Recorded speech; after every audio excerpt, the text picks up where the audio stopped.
My brothers and sisters in the Lord, today the Church in the United States celebrates Respect Life Sunday, the beginning of Respect Life Month, the month of October. If you want to know what that really means, my friends, I would like for you to meet the Hudson family of Wauconda, Illinois, just outside of Chicago. The Hudson family is a huge Catholic family, and I do mean huge. Lena and Tom Hudson have 9 children. But this morning, or today, I want to tell you about the 7th child, a little girl named Sarah. When Sarah was born, she weighed only 4 pounds. She was diagnosed with a serious genetic disorder caused by the presence of an extra 18th chromosome. It is like Down syndrome, but with much more serious effects. When Sarah was born, for example, her jaw did not have enough strength to nurse, and so her mother Lena had to pump breast milk around the clock and slowly give it to her with a feeder.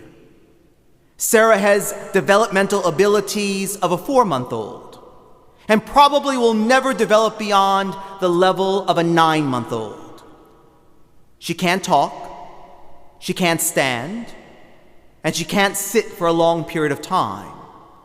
She's susceptible to illness and requires constant attention. Her mother, Lena, was interviewed about how she raises a child with such a serious disability, in addition to caring for many other children in the household. Her husband, Tom, took over caring for Sarah when Lena gave birth to their 8th child.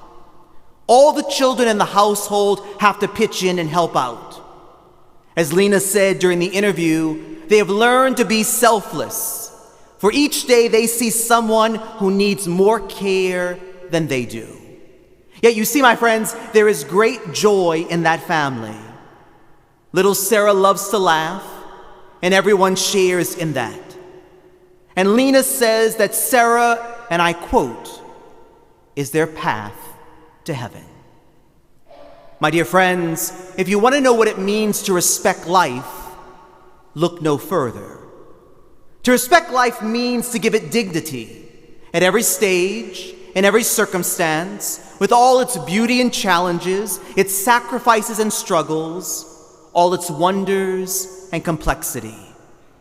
In 1999, Pope St. John Paul II spoke about what it means when it comes to children with special needs. He said, and I quote, "To welcome the weakest, helping them on their journey is a sign of civilization. These persons belong in every way to the category of the poor who will inherit the kingdom of heaven." Today's gospel reminds us that that kingdom belongs to those who accept it as a child. In other words, it belongs to those who are most trusting, the most open, and the most vulnerable among us. It belongs to children like little Sarah Hudson. But on this Respect Life Sunday, we cannot overlook, my friends, the ways in which our culture does not respect life, and in fact, dismisses it or even disregards it. It happens, my brothers and sisters, in the abortion mills across the country. It happens in nursing homes, where the old and the frail are ignored or warehoused or so often treated as burdens. It happens in schools, where children are taunted and bullied. It happens in laboratories, where embryos are treated like commodities to be harvested instead of lives to be nurtured. It happens anywhere in the world where men and women are tortured or denied the most fundamental of human rights, including the right to pray and the right to worship God. It happens in societies, my friends, where death is considered one more freely exercisable choice.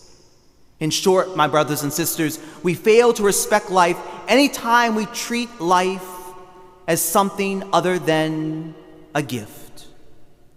You see, my friends, to respect life means that we recognize that it is God's first and greatest gift. It is not a problem or an inconvenience, or hardship, or simply disposable junk, as some people treat it in our society. Nothing, my friends, could be further from the truth.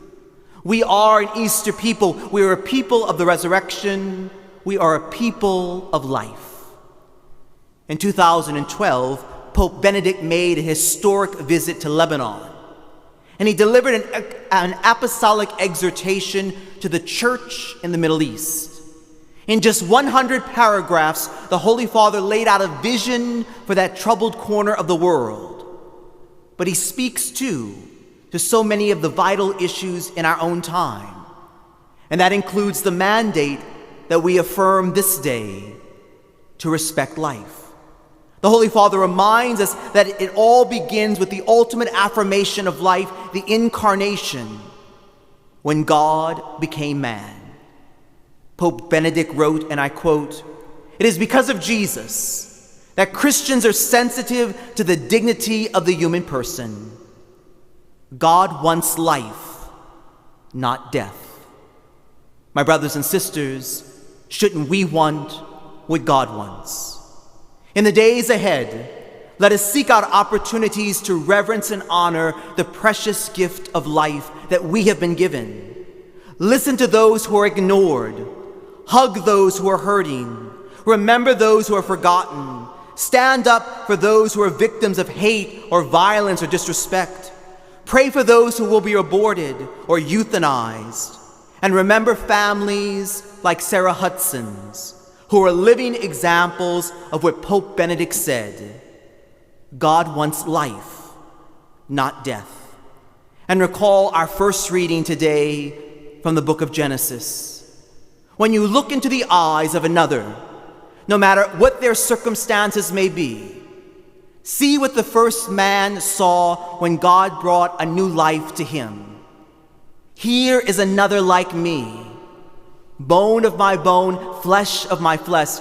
Here is a life who is unique and blessed and created by the one who created us all. You see, my dear friends, if we think that way, we cannot help but discover this heart-stopping truth, and that is this: every life, my dear friends, from conception to natural death, every life bears the thumbprints of the Creator. Every life is, in fact, a miracle from God.